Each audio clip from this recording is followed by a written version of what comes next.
Warm welcome to this special episode of ETGovernment's Digital India Leadership Series. My name is Anoop Verma. Today, our guest for this special episode is Amitabh Nag. He is CEO of Digital India's Bhashini Division and Director of Digital India Corporation. He is spearheading the implementation of National Language Translation Mission, which is aimed at breaking the language barriers in the country.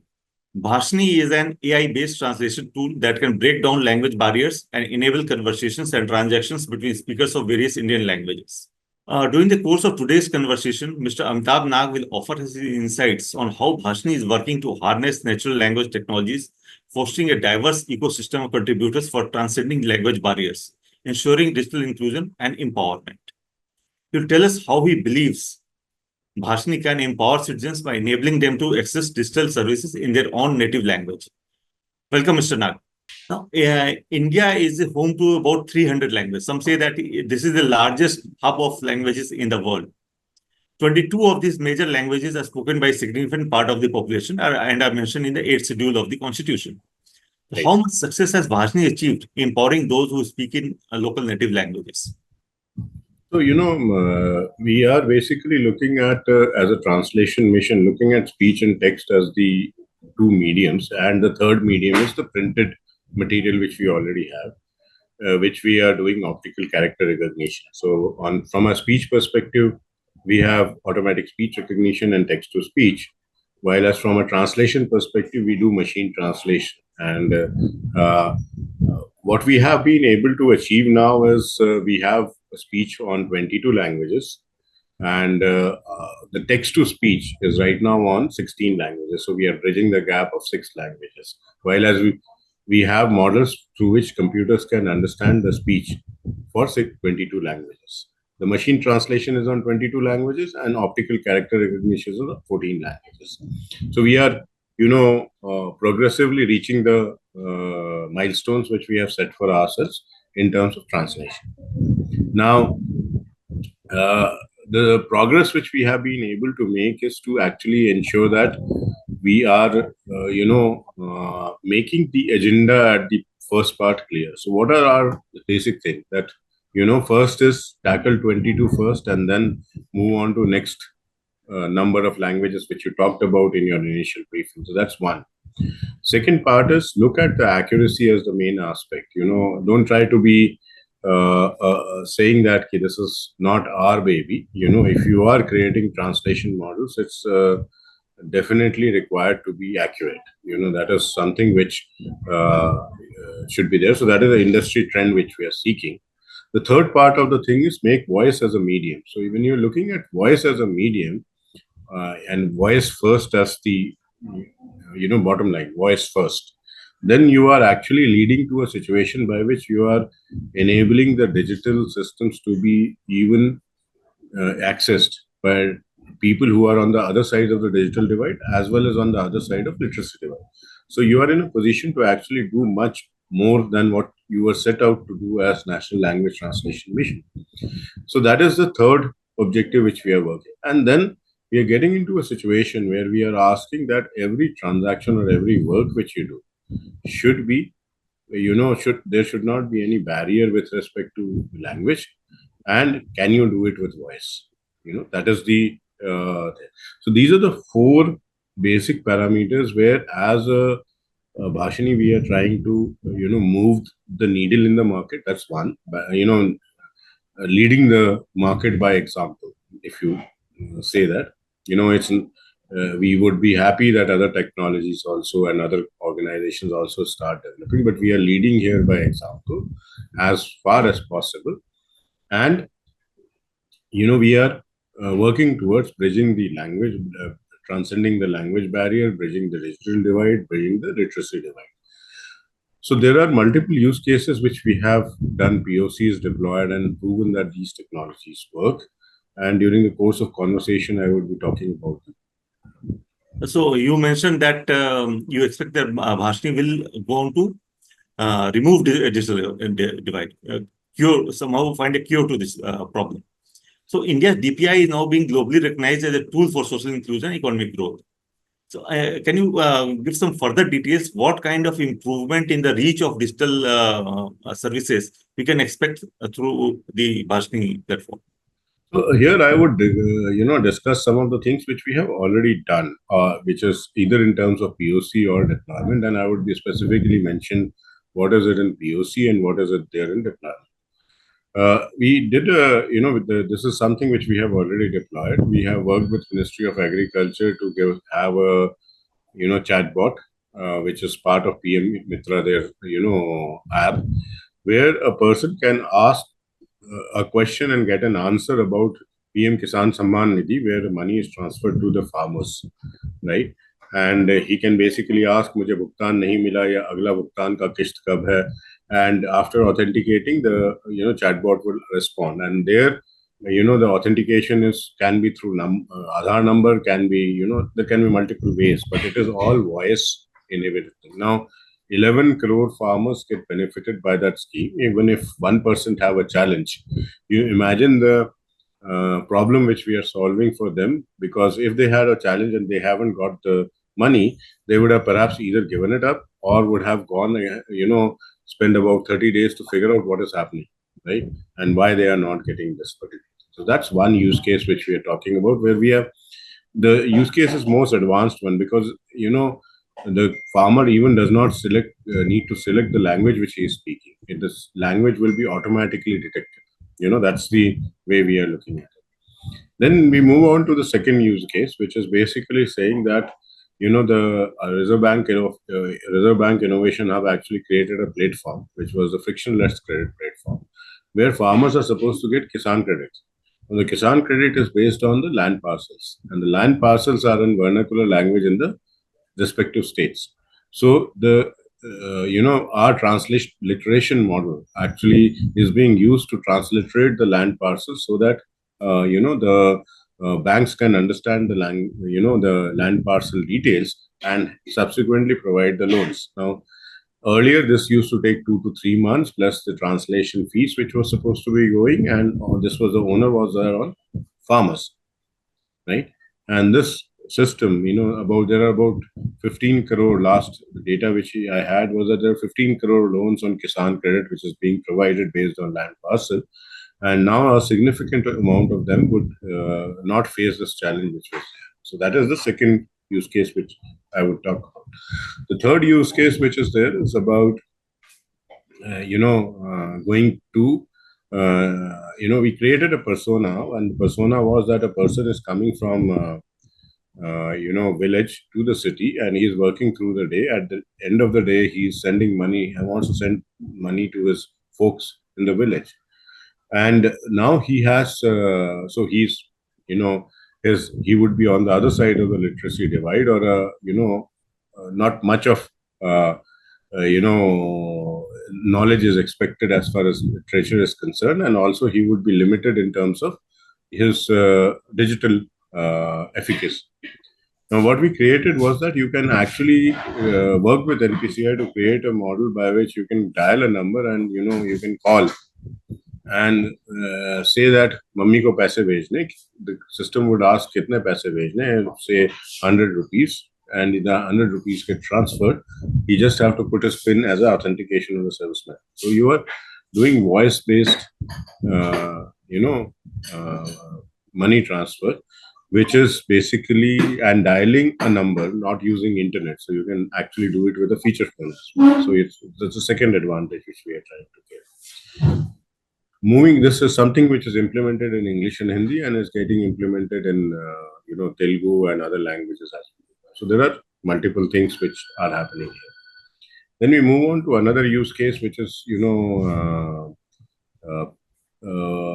E-Gram Swaraj.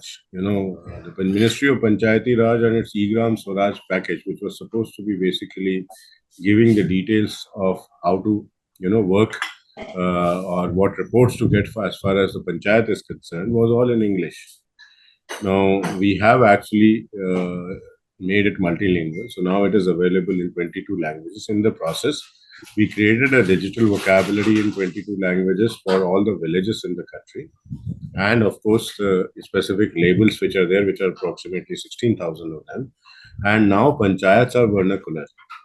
So imagine for last years we were having a digital gram panchayat, but those that was in English, so it was of nobody's help. Of course, next step is to take it to the voice activity. Now, when we are doing that, we are also have now working with Ministry of Panchayati Raj to translate the workshops which is happening on a speech to speech basis live on 22 languages, and this is something which we are going to increase the footprint of this with every domain ministry as we go by, so that the whatever we are talking about in terms of thing, yes, it is talked in Hindi, but yes, it is still not in Assamese, or it's still not in Marathi, still not in Kannada. Right? So that is another part, bridging, which we will be doing. Come to law enforcement, we actually are working with National Police Academy, in which if the typical use case is that the investigation officer goes on the crime scene and is writing a report, and also viewing the crime scene, and there are a lot of distractions around it, which leads to half retention of knowledge, and also there is a productivity challenge when it comes back and tries to file a report, because there are information gaps which are received. Now we have created an application where actually they would be in a position to work on this particular, speak, and the entire crime scene things would be getting recorded or transcribed at that point in time through the voice, and that can be filed as a report when he comes back to the talks to the station, and that would lead to no information loss, as well as ease of product improvement in productivity of the person. So that's a second piece of it which is there. We worked with, are working with CDAC, and we have done some kind of a pilot so that the e-Sanjeevani, doctor to patient consultation, is multilingual. So the doctor can know one language, and the other, there can be another language which is there. We came around with a use case in Rajasthan, where nursing staffs were not recording birthdays because of their digital divide. They were not keyboard friendly as such. So we created an application by which they can actually have a voice-based recording of the birth and death. So I can go on and on, in terms of Yes. touching the lives of the people, where exactly this is, interfacing.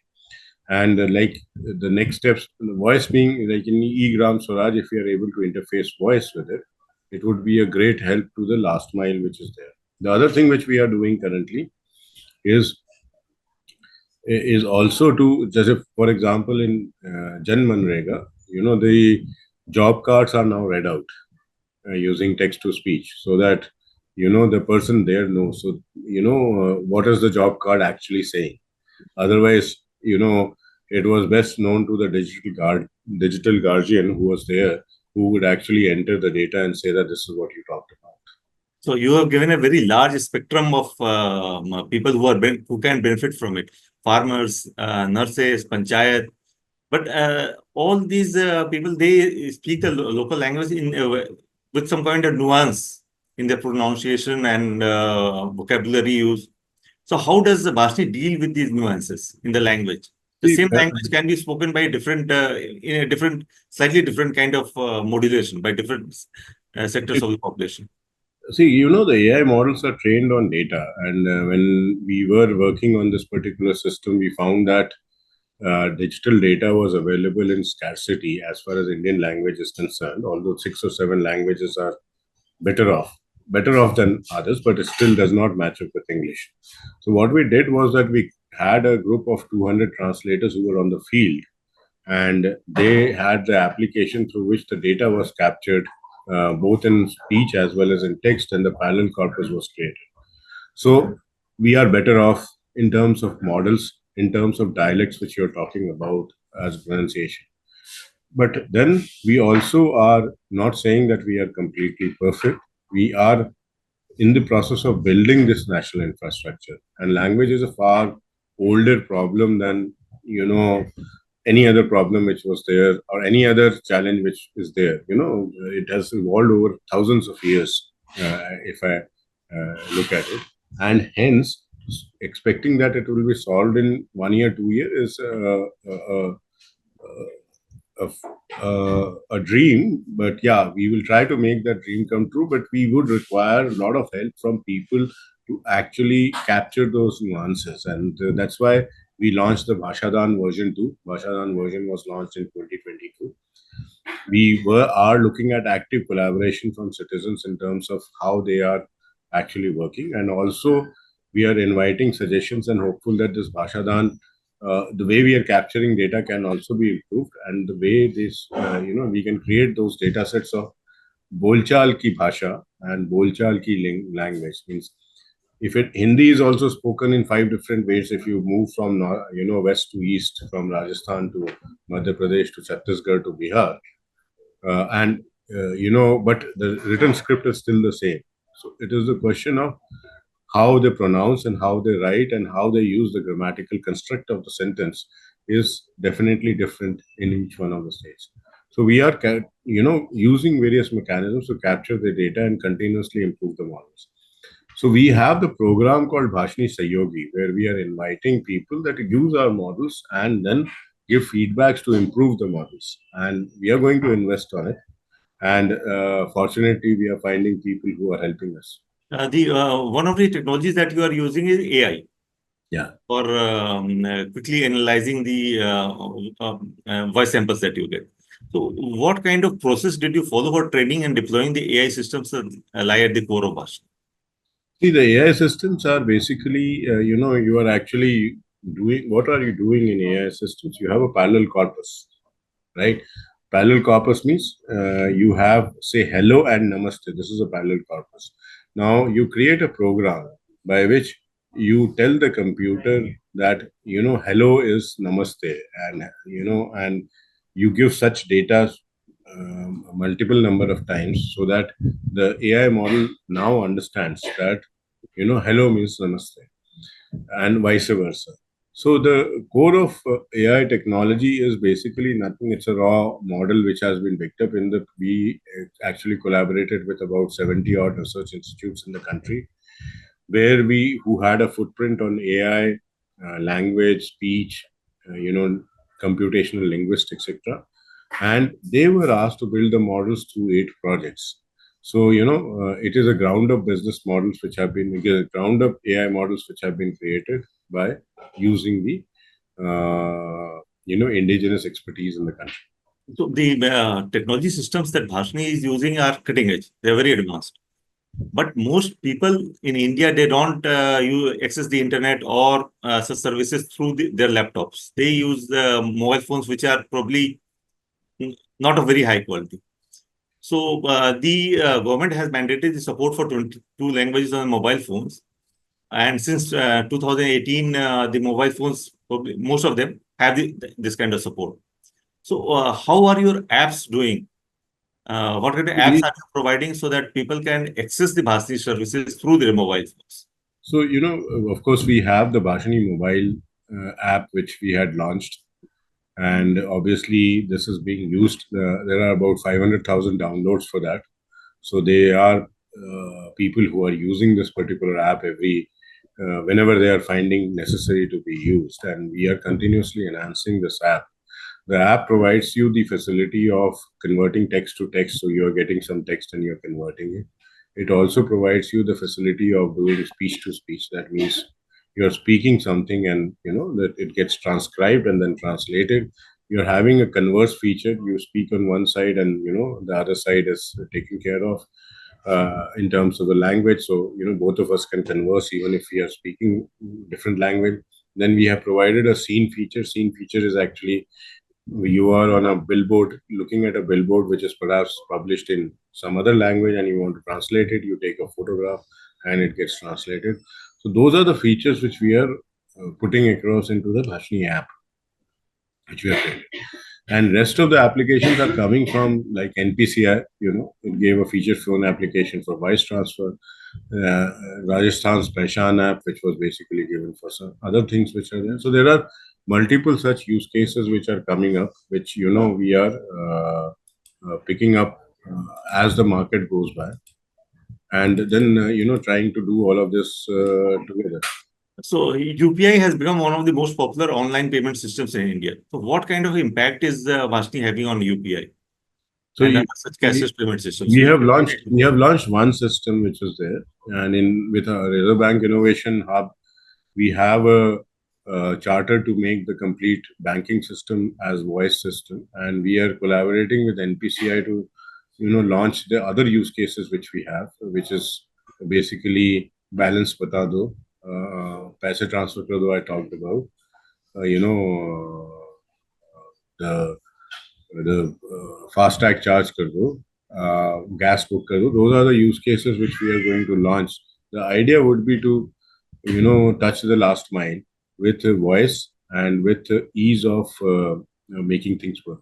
The primary aim of Bhashini is social inclusion, financial inclusion, and providing service to people who need this kind of service. But there is always a hope that with so many large number of services that you are providing to a large number of people, the private businesses can probably benefit from it. And at some point of time, Bhashini can be monetized and revenues can start coming. Are you getting this kind of offers from the private companies? Yeah, we means on an average, I do get one mail asking for the price. And yes, there is if somebody is using our service to earn money, increase the market, increase the sales, or reduce the cost, obviously, some part of it should come to Vashini as their measures. What it should be is something which time will decide.